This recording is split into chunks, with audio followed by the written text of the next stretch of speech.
Good evening and welcome to another informative and exciting edition of Economic Forum, a weekly program which brings you highlights of what is taking place in the Zimbabwean economic landscape. I'm your host, Cynthia Jikaramba. It's good to have you along. Over the years, Zimbabwe has become an importer of basic commodities which can be produced locally. This has detrimental effects on the country's economy, manifesting in shortages of foreign currency, unemployment, and a high rate of inflation, among others. In response to these, the government, under the National Development Strategy, NDS1, is implementing agricultural strategies to achieve food self-sufficient status and retain the regional breadbasket status. These strategies include, among others, climate-smart agriculture through the adoption of conservation agriculture techniques and principles such as Fumvudza in Twasa, promoting traditional grains which are high-yielding and stress-tolerant. Mutoko district in Mashonaland East Province has since embraced these strategies and is utilizing wetlands in that area to grow Zimbabwean traditional rice. President of the Senate, who is the former Member of Parliament for Mutoko North, Honorable Mabel Chinomona, together with an association for producers of traditional grains, recently visited this area to witness the projects being undertaken. Today we are in Mashonaland East Province, Mutoko District, Ward 6, Dorowera Irrigation Gardens. Now, this is a unique set of circumstances. We as a nation are net importers of rice. And we are saying there is now a starting point to grow Zimbabwean rice under a natural environment. We are pleased that Ward 6 in the Mutoko district has got the nucleus, the beginnings of an industry, rural industrialization. We want to nurture what has been kept here by the ancestors of this particular area. What is so interesting here is that the skills to grow rice have been passed on for generations. Yesterday they grew rice, today they are growing rice. We want now that experience to be nurtured for tomorrow so that our youth understand, not just eat it, but grow it. Honorable Mabel Chinomona appreciated the efforts by non-governmental organizations in maintaining the wetlands which are now being used for farming traditional rice. Chakanyanya kutifambira zvakanaka taiwaonewa ibatsira ma-NGOs like Mangwari pano. Wakatibatsira kutiwanisa fence yekuti titenderedze Dorowera rirege kuoma. Zvazvotishisa zuva ranhasi. Dorowera richiri kuita zvinorova. Mukati menyika mana Mutoko meso umu kwanga kuine maDorowera asi akaparara. Maybe dzimwe nguva inyaya yekuti vanhu vakaregera pachitsikwa nemwombe. Mukati menyika iyi yese inotongwa navamunangagwa, taakuda kuti varime mbeu yemupunga inobva muDorowera. Imimi kugona kwamakaita nekwamuri kuita nekutarisa ramangwana, hanzi kana ndichitaura batai mai ndo zviri kutaurwa navanyabadza.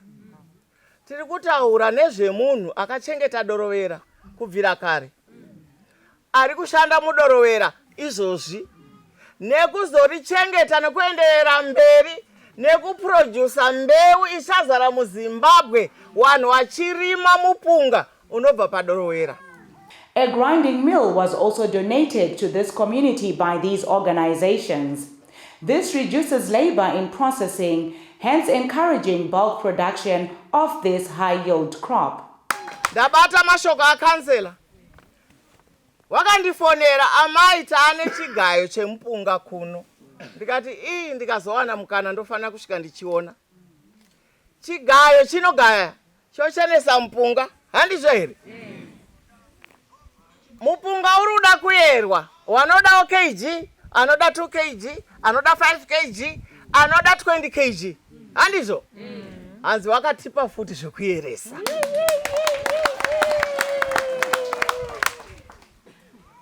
Ndikati inini ndo kunonzi kudevelopa. Takanga tichitambura nekujura mupunga uyu. Ndozvimwe zvaizoita kuti munhu angoti ewo imi regai tingoita padiki ipapa. Kare mupunga waingotengwa. Wotenga munhu wotenga masaga ake 3. Kwakujurisa ne1. Woenda wajurwa, wobuda 2 kana rimwe chete ne3/4. Woenda mumaraini wachitengesa. Mumaraini location. Wachitengesa nekapu, wachitengesa nekapu. Asiko zvino izvi ndaona kusimukira. Naimi chiko chamunoda chimwe kana musingaone kuti tiri kuimprove.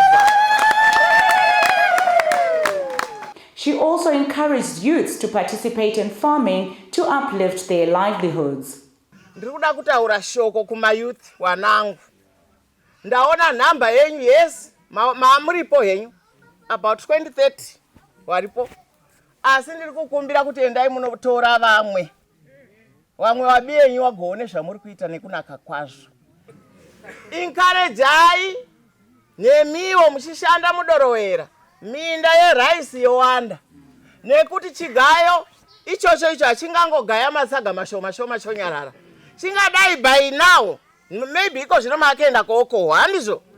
Asika makohwa tinofanira kuona matsaga nematani nemachi akawanda ekuti chigayo hachifanire kuzorora, nokuti ndiro basa racho. Mukazotaura nawo wachakupai nyangwe chekuzoita upfu, kune vanoda upfu. Zvino chimwe chasara chi unozodei mudorowera, wozodei kohama dzangu, ndiko kudevelopa kwenyika.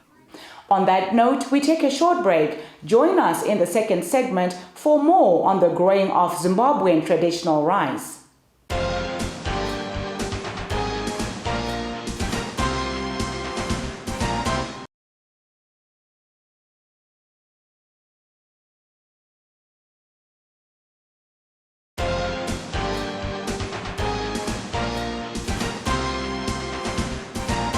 Welcome to the second segment of Economic Forum, where we are looking at the growing of Zimbabwean traditional rice at Dorowera Community Garden in Mutoko district. These projects are meant to achieve a self-sufficient status for Zimbabweans in line with the National Development Strategy 1. This will result in the reduction of imports and the development of a vibrant rural industry. On this tour by the Traditional Grains Producers Association of Zimbabwe, more emphasis was given to the creation of seed banks for traditional rice so that other provinces will be able to take part in these programs. Let's build the seed bank by producing both seed and commercial material. Then we outgrow it in other areas, whether it's in Masvingo, in Manicaland, in Mat North, in Mat South, in Mat Central, in Mat West. At least we have got a starting point. So the marathon has started now. For the last 3 years, we've been buying this rice, mostly for food consumption, for milling. But now we are graduating so that it becomes a seed bank. It must be grown multiple production in other potential like areas dotted around Zimbabwe. This is now the challenge which we face. Seed multiplication under guidelines from our Seed Services Department within the Ministry of Agriculture. Then multiplication takes place, and within 30 months, let's produce 50% at least of Zimbabwean rice for the good of our nation, nutrition, and rural income generation. Our main goal, concern and focus is to increase the gross domestic product in Mutoko district, so that starting from here, farmers all over Zimbabwe can have a viable seed bank whereby they can start growing traditional rice for the benefit of the entire nation. Farmers of traditional rice appealed to government to include it in various input schemes. We are also wishing that if it is possible, the government can also support this program through the Pfumvudza input scheme so that farmers can access inputs to increase yield in order to achieve maximum yield, so that farmers can also benefit through assistance to access financial assistance from commercial banks through loans, and also farmers can also benefit through various infrastructures which they need in order to maximize intensive production of this crop. Chinangwa chedu ndichokuti tirimire nyika kuti kuguta kuwepo, kuti devolution iwe inowanika sekusumudzirwa kwezvirikuitwa nomutungamiriri wenyika. Saka tiri kukumbirawo kuti chirongwa chedu chipinde mupurogiramu yepfumvudza, tirimire nyika. Dai zvaibvira mupunga uyu upekwe matunhu ese awane sidhi irori, tirimire nyika. Hatichada kuti tinyanye kudya mupunga unobva kuMalawi kana kuChina, asi taikumbira kuti mupunga wedu uyu tirime tichipeka kuti tiwane kudya kunowaka muviri. Situational analysis on nutrition security in Zimbabwe revealed that 1 out of 10 children is suffering from malnutrition and overnutrition due to gaps in the country's food system. It is on this background that the government under NDS-1 is set to prioritize and promote consumption of safe, toxin-free, nutritious foods appropriate to dietary needs of gender, age, activity, and social-cultural preferences. This is nutritious. Zimbabwean rice is far better than any imported rice. As I speak, we hear that there is now a dehowling machine plant, which is already here. Equally, a milling facility. They now pack and sell it as rice meal. A delicious, nutritious issue. Our food security is not just about food security, it's about nutrition. And Zimbabwean rice is renowned for that, both the brown and the white rice. Health-wise, you can see that wherever you go, when we are focusing much on health-wise, you can see that this traditional rice is mostly recommended for people of Zimbabwe to benefit through its nutritional benefit which you find in it. Toda kuti vinhu vana Malawi vavo vagozodyawo Zimbabwe rice, vana China vagozodyawo Zimbabwe rice. Nenyaya yekuti marimiro atinoita ndo atakusiyana nevamwe marimiro avanoita. Isusu marimiro edu hatishandise mushonga, hatishandise mafertilizers. Saka izvozvo ndizvoita kuti rice yedu inge iri pamusoro pedzimwe rice, nenyaya yekuti iri organic rice ine utano. Local citizens were also encouraged to promote these programs by buying locally produced goods and products. So ndiri kurudzira vana mai kuti pata kutenga rice even mudzimba dzedu, ngatiwanike titenga rice yedu yatinorima munomu. Takapromota rice iyo yatinorima muno muZimbabwe, zvinoita kuti even demand yevarimi vagokwanisa kurimawo ndima dzakakura. Vachirima ndima dzakakura, rice yedu munyika ichiwedzereka. Toda kusvika paposition yekuti akwanisa kuexporta rice yedu iyoyi, kana takwanisa kufeeda mhuri yeZimbabwe, tikwanise kuexporta rice yedu yakaenda kune dzimwe nyika. We take another short break. Join us in the final segment as we continue looking at agricultural practices aimed at repositioning Zimbabwe at the status of Africa's breadbasket.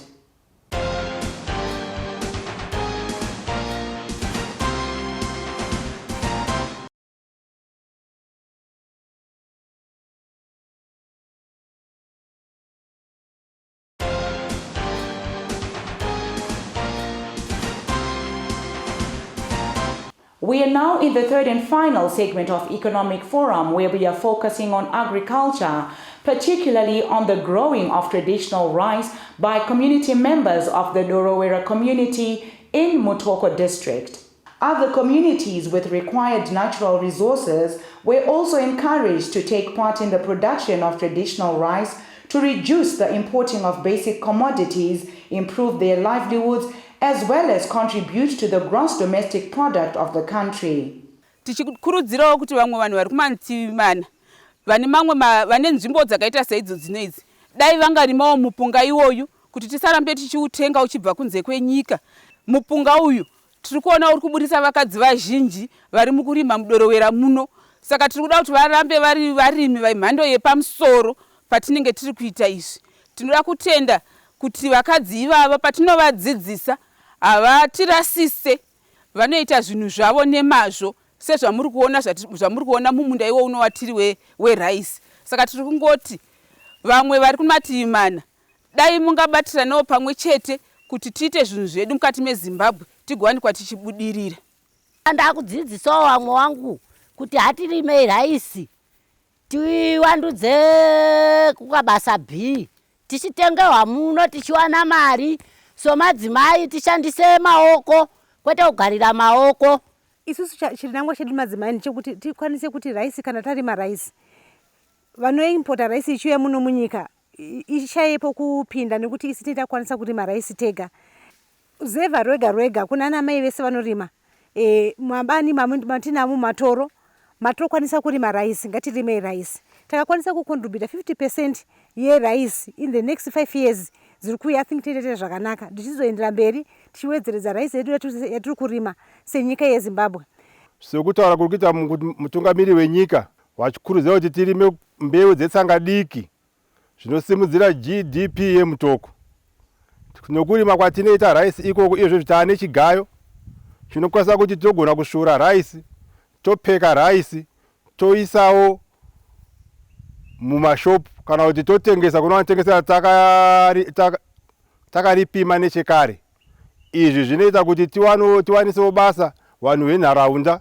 Takuya tichitengerwa kuno, migwagwa yedu yakunaka, magariro edu akusimukira kuenda pamusoro.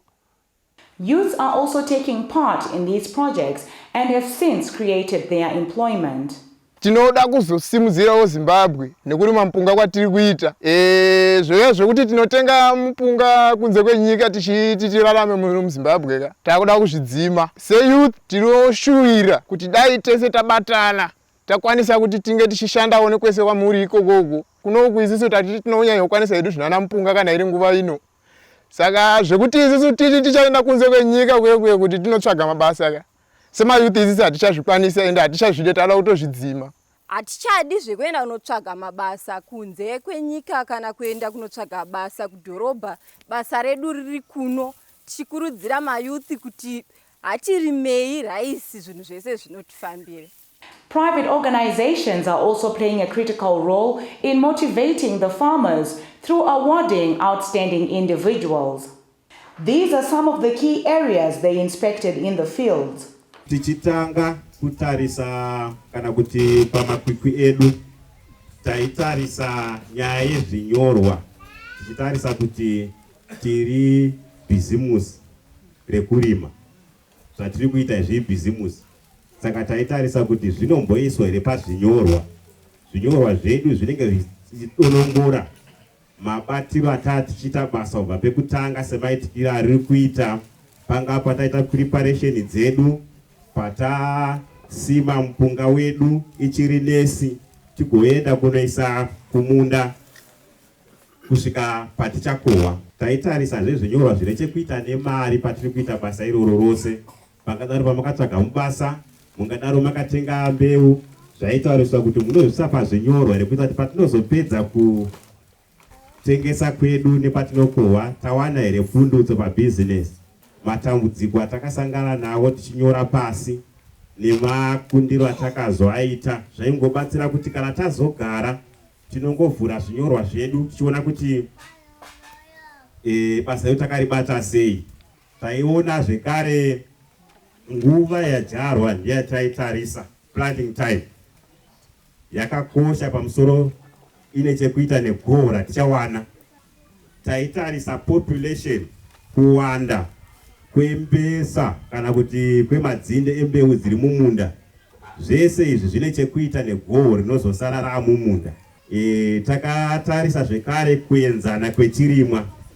Hongu mune ndima yenyu yakaenzana zvakadii. Tichitarisa kuti munda wacho unge uri level kana kuenzana kwekuti kana kuri kureba kana iri musoro yatichacheka ive yakaenzana.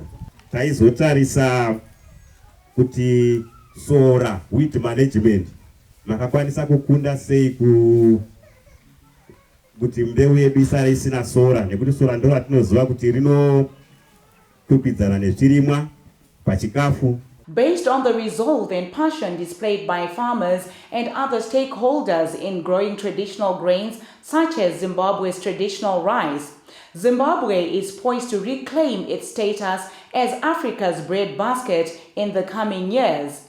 This brings us to the end of this week's edition of Economic Forum. For your views and comments, do not hesitate to contact us on the details appearing on the screen. From me, Cynthia Jikaramba, and the crew behind the scenes, happy viewing.